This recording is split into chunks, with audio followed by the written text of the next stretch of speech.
আসসালামু আলাইকুম। আপনাদের সামনে আরেকটা ভিডিও নিয়ে আসলাম। এটা আমার বড় ভাইয়ের ক্ষেত, ভুট্টা ক্ষেত। এই যে এটা পুরাটাই ভুট্টা গাছ। এবার আমার ছেলে এই যে পিছনে, বাবা গাছ ভাঙবে, আব্বু এদিকে আসো। এখানে কতগুলা ঘাসের মধ্যে অনেক সুন্দর সুন্দর ফুল হয়েছে, দেখছেন? অনেক সুন্দর সুন্দর। এই ফুলটা তো অনেক একটা ওষুধি গাছ। এটা আমরা ছোটোবেলায় মুখের মধ্যে দুই সাইডে দেওয়া যায়, অনেক সময় ঘা হইতো। মুখের লালা পড়া অনেক সময় ঘা হইতো। আমরা এরকম করে চিপ দিয়া তারপরে দুই সাইডে লাগাই দিতাম, একটু ঝাঁঝায় ধরতো, তা ঝাঁজ হইতো। এই যে দেখেন তো, এটা দিলে আবার উপকার আছে অনেক। ওই ঘাটার 2-1 দিনের ভিতরে শুকায় যেত, ভালো হইতো। এটাও একটা ওষুধি গাছ। এখান থেকে যে সেচ দেয়, এটাই যে ডিপঘর। এই যে এখন আমি ভুট্টা খেতে নামলাম। ভুট্টা গাছটা একটু ঘুরে দেখবো, ভুট্টা গাছের কোনো প্রবলেম আছে কিনা। বড় ভাই আমাকে বলছিল, রিকোয়েস্ট করছে যে তুই তো ঢাকার থেকে আসছিস, তোর তো এই সম্পর্কে অনেক কিছু জানা, তা তুই একটু ভুট্টা গাছটা ঘুরে দেখে আসিস। আচ্ছা, দেখতেছি। তা কোনো সমস্যা আছে কিনা একটু তুই ঘুরে দেখে আসিস, আচ্ছা আমাকে জানাস কি ওষুধ দিতে হবে বা কি সার প্রয়োগ করতে হবে। আরও এক সাইডে কিছু কিছু গাছ ছোটো রয়ে গেছে, কেন বড় হচ্ছে না, এই জন্য আর কি আমি দেখতে আসলাম। তো এখানে দেখতে পাচ্ছি আমি এই যে ভুট্টা গাছে এক সাইডে পাতা জ্বলে যাচ্ছে, পাতা সাদা সাদা হচ্ছে। এটা কিছু কিছু সময় হবে, ভুট্টার পাতা কিছু কিছু সময় ওই পোক ধরলে ওই পাতাটা ওখান থেকে খেয়ে ফেলে, তো ওই জন্য ওটা সাদা হয়, এই জন্য ওটা সমস্যা নাই। তারপরও আমি দেখতেছি, দেখি কি সমস্যা আছে আরও। আমি ভুট্টা ক্ষেত দিয়ে হাঁটতেছি।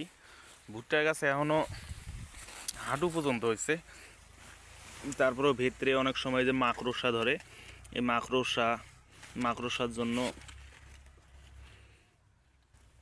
অনেক প্রবলেম হয়। এটা বীজ দিলে পরে অনেক সময় অনেক পোক ধরে, এই পোকগুলো ক্ষতি করে, গোড়ার থেকে শিকড়ও কাটা দেয়, যার কারণে অনেক সমস্যা হয়। তো এই নিচের ঘাসগুলো অনেক সময় পরিষ্কার করে দিতে হয়, এই পরিষ্কার করে দিলে ওখান থেকে আর পোক আসে না। তো ভুট্টা গাছ আলহামদুলিল্লাহ অনেক সুন্দর হয়েছে। আমি আরও একটু সামনে দেখাচ্ছি আপনাদের। ভুট্টা গাছ যখন এক মানুষ হয়ে যাবে, যখন ভুট্টা গাছের ভিতরে কলা আসবে, ভুট্টার যেটা কোনোটা তো 3টে আসে, 4টে আসে, 2টে আসে, একটাও আসে, গাছের উপরও নির্ভর করে কলা আসে ভুট্টার। যেটা গাছের সাইজ একটু কম, ছোট, ওইটার মধ্যে একটাও আসে, 2টাও আসে। তো গাছ মোটামুটি ভালো, সব কিছুই ভালো আছে। যে পুরাটাই ভুট্টা, এটা তো অনেক সুন্দর, আপনাদেরকে দেখাচ্ছি। যারা কৃষি কাজের উপরে সবসময় থাকেন তারা আমার পেজকে ফলো করে যাবেন ইনশাল্লাহ। যদিও আমি বিজনেস করি গার্মেন্টস জগতে, আমার স্টকের বিজনেস, আমি কৃষি কাজের উপরে লেখাপড়া করছিলাম, ওটার উপরে আমার কিছু করা ছিল, তো এই জন্য ওই বড়ো ভাই বলছে একটু গিয়ে দেখ কি করতে হবে না করতে হবে। তো আমি বলছিলাম কিছুদিন আগে পানি দিতে, সার দিতে, তো মোটামুটি এখন সার পানি দেওয়া শেষ, এখন সুন্দর হয়েছে। এই যে সাইজগুলা, গাছের সাইজ সুন্দর আছে। তো মাঝে মাঝে যে কিছু পাতা দেখা যায় সাদা, এটা থাকবে, এটা সমস্যা নাই। এই পাতাটা যখন এই যে ভিতরেতে আর একটা পাতা ছেড়ে দেবে, এই পাতাটা নিচে পড়ে যাবে, এটা সুন্দর হবে, তখন আর সমস্যা হবে না। তারপর স্প্রে করতে হয় এখানে।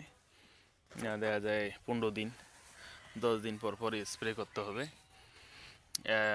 আবার যখন গাছগুলা কোমর পর্যন্ত চলে আসবে বা বুক বরাবর চলে আসবে, তখন